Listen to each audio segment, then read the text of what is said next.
microvessels. Well, Usually your eyes, your Oh, kidneys, okay. And extremities, yeah. and your extremities, usually around the nerves and the brain. Well, Okay? that explains me. And this is what I was talking to you about earlier, you know, like the insulin resistance, it could be a little bit worse when we are around menopause.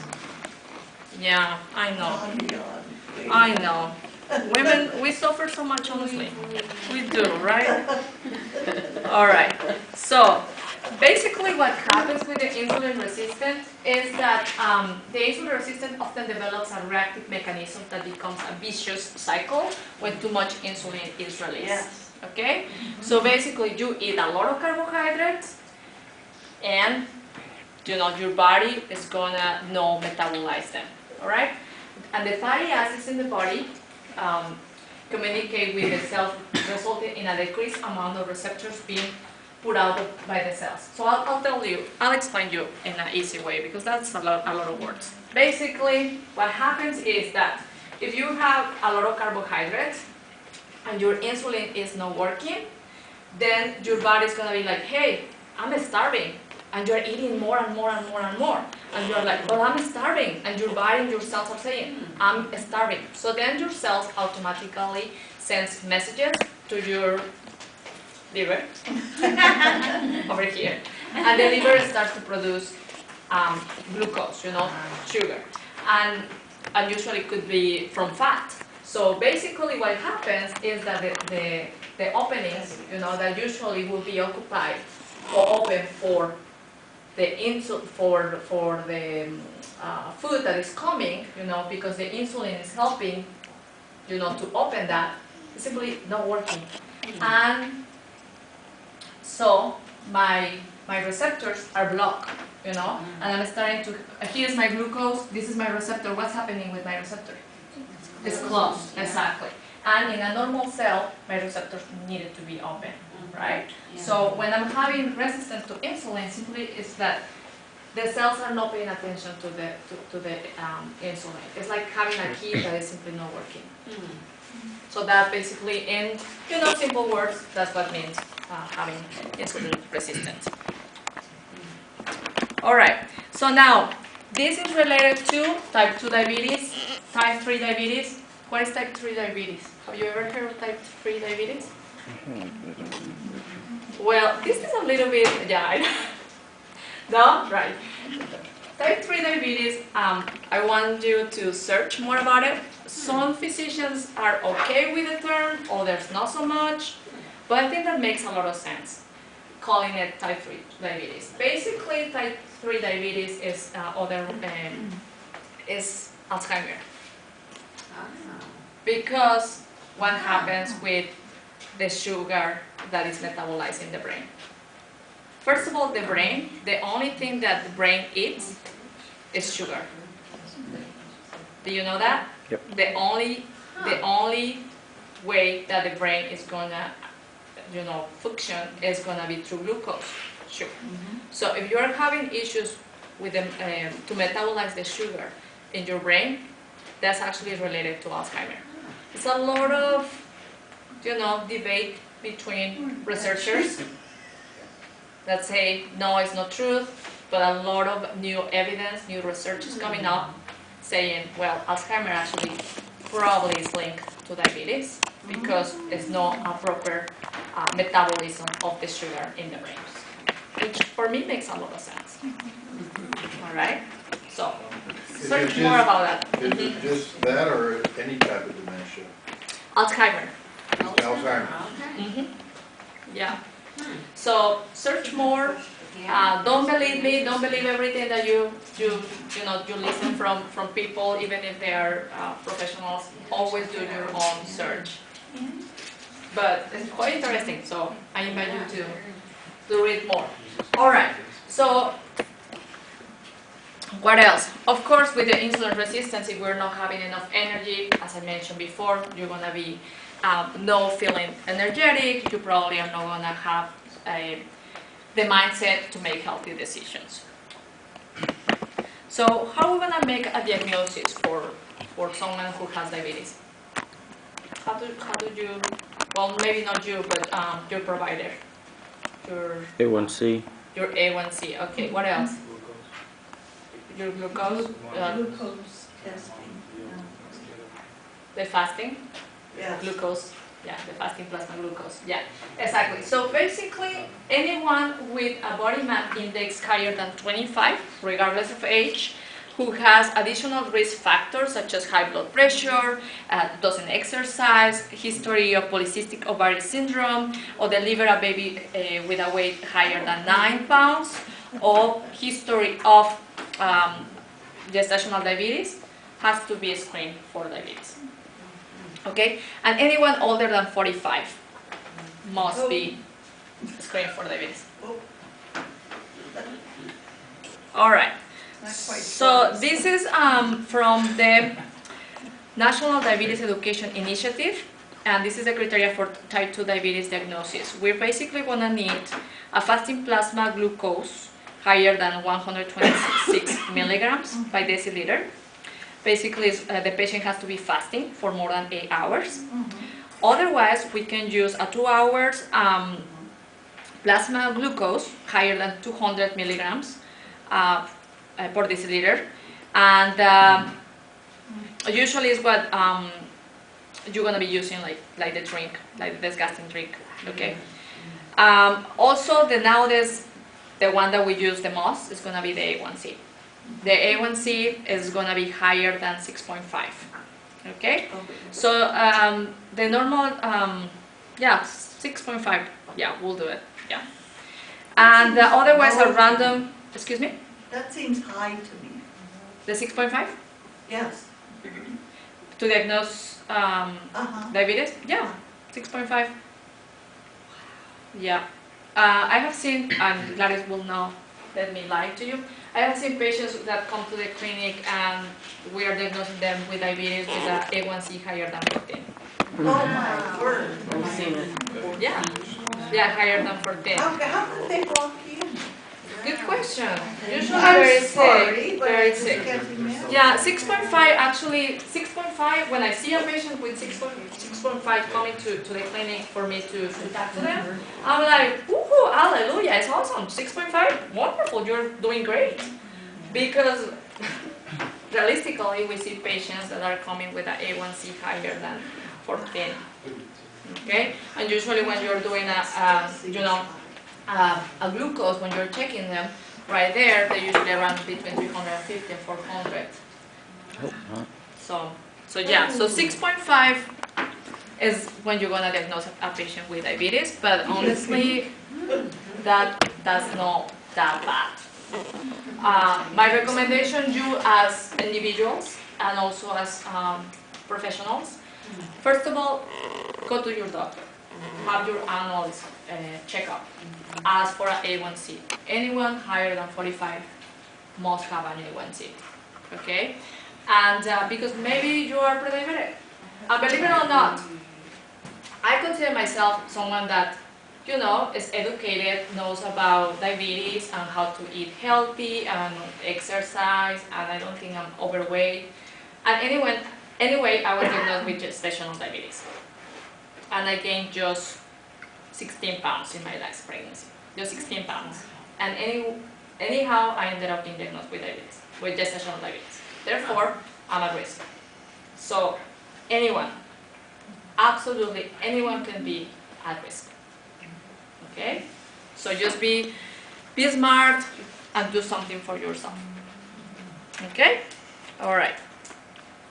So probably you're not gonna work a lot in prescribing medication.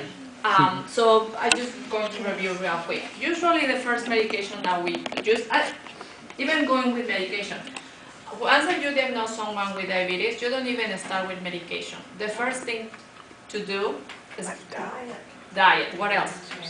Exercise. Diet and exercise. But basically lifestyle.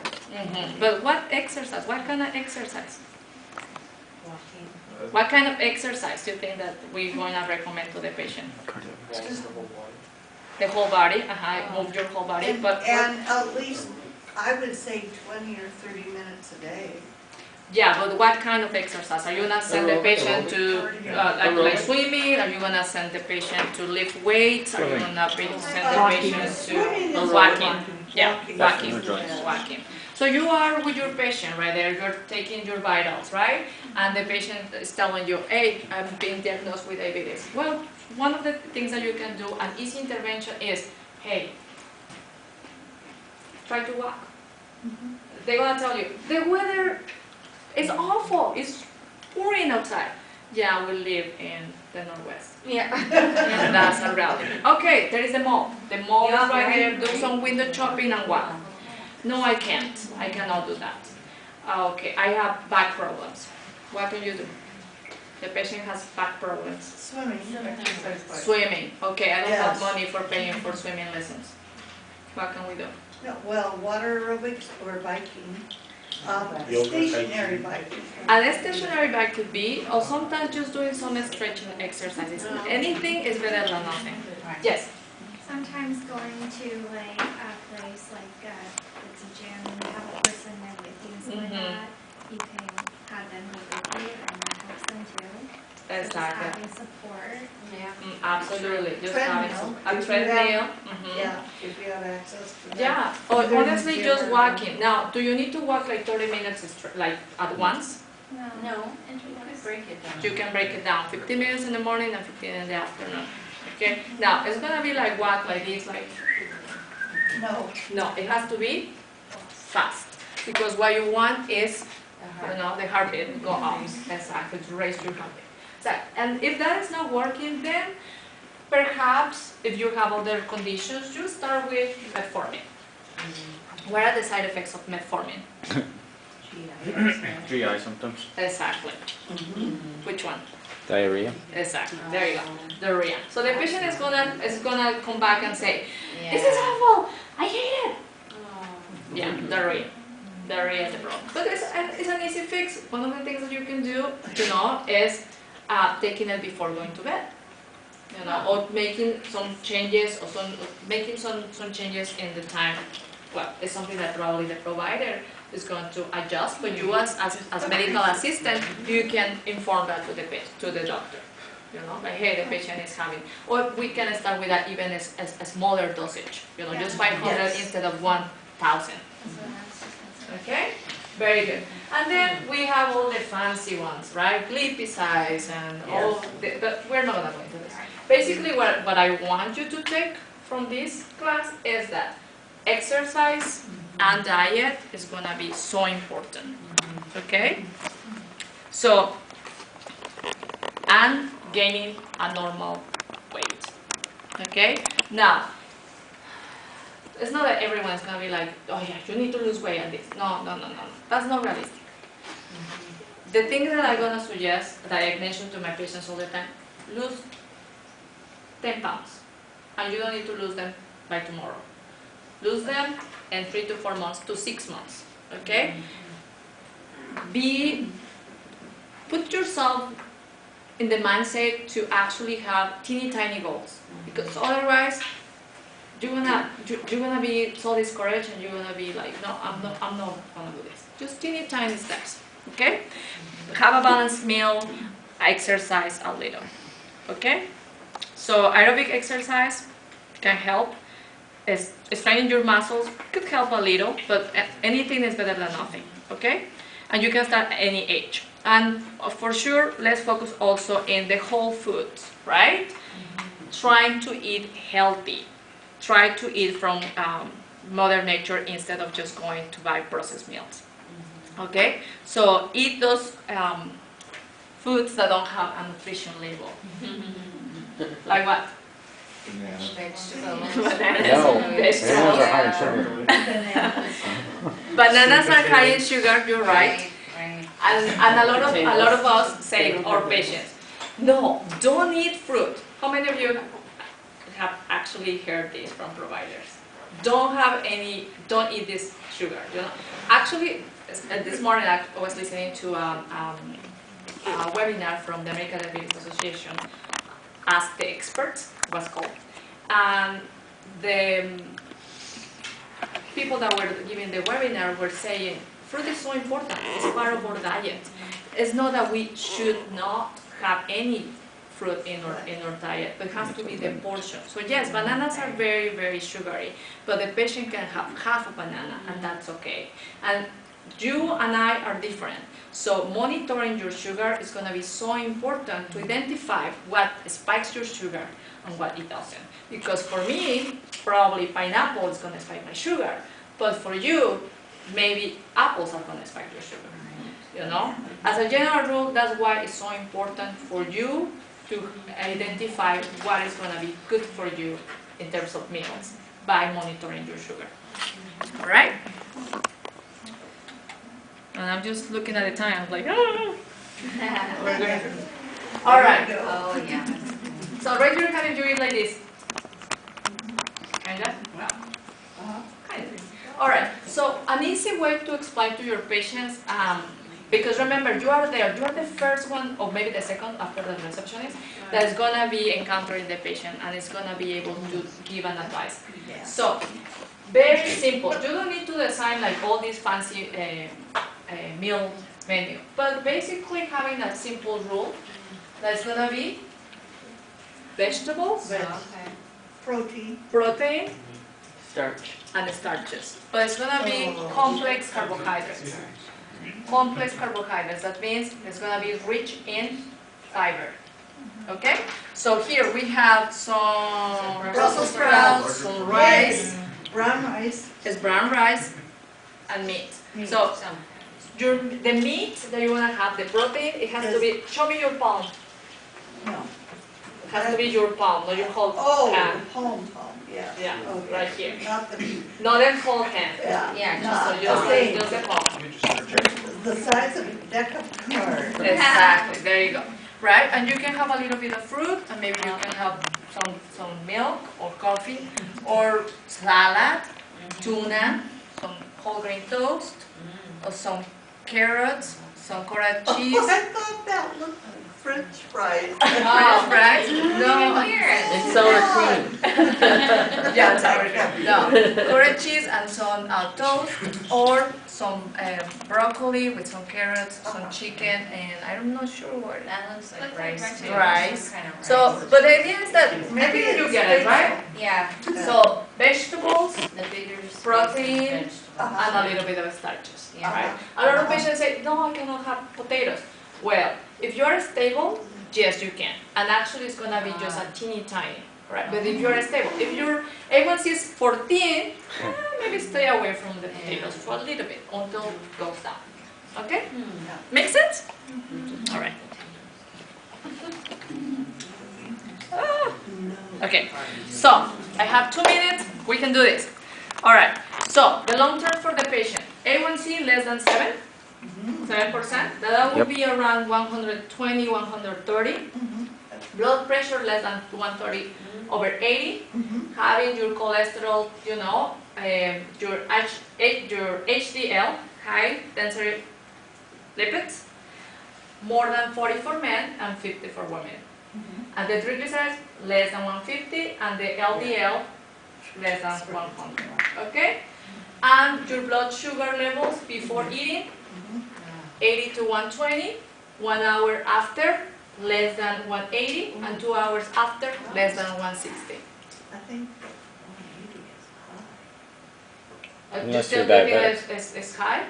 no, the 1 hour after less than 180, well, less than. Less 180. Less Less than 180. Yeah. Yeah. 2 hours after, less than 160. Okay? And before going to bed, between 100 and 140. Okay? Yeah, makes more sense now? Okay. Sorry if I confused you. No. Yeah. No. All right. So now, I said to you, right? I had seen my patients. I'm not kidding. They're over here. Oh, man. So the idea is, when someone is over here, first of all, you as an MA, just don't scare the patient. Just like, okay, it's high, but we can do this together. You know, you're going to be surrounded by medical professionals. We can help you, and the idea is that gradually we can decrease the A1C. We cannot decrease it all at once, because what's going to happen? The patient is going to come back complaining about feeling miserable and having a lot of hypoglycemia issues. All right? Perfect. So a good target is having it under 7. Okay? So as I say, hypoglycemia sometimes could happen when you are not eating quite well, or when you are taking your medication and you are not eating, or when you are exercising too much. And hypoglycemia is having a sugar less than 70 milligrams. Okay? So you can feel shaky, dizzy, confused. The way that you can do it is check your sugar, eat something, like sugary, like orange juice, or some honey, and check your sugar again, and everything is going to be fine. Now, if your sugar is high, well, could be because you are sick, you're having an infection, or you are not resting as well as you would like. Or you're on antibiotics. Or you are having antibiotics, exactly, or corticosteroids. Okay? Overnight, yeah. Exactly. So just talk to your doctor. Maybe having some adjustments in your medication will help. All right? I notice on me personally, I take and check my blood sugar in the morning before I eat and in the evening before I eat. And I know that if I have a meal at night and it's late, my blood sugar in the morning before I eat is higher than I think it should Exactly. be. Oh, okay. Exactly. Because one of the examples that I give to my patients is if you had a burger the night before, your sugar is going to be high. But if you had an egg or you had some nuts or something small, I'm pretty sure that your sugar is going to be okay. Because yes, whatever you eat before going to bed is going to affect your sugar through the night. Yeah. So that's why it's so important, and I hope that I want to respect your time. One of the things that we can do is monitoring. Oh, no, hold on. Not yet. No, I see. Okay, I think that was off, but stay with me for a couple of seconds. So yeah, monitoring is so important. Mention to your patients, monitoring. I know poking your fingers, I do it every morning. It's not fun. No. But it's one of the best ways to know what's going on with your body, right? And one of the other things that you can do is encourage your patients to eat healthy and exercise. But before encouraging anyone else besides yourself, try to change something in your diet and in your lifestyle. Thank you very much. Thank you. Thank you.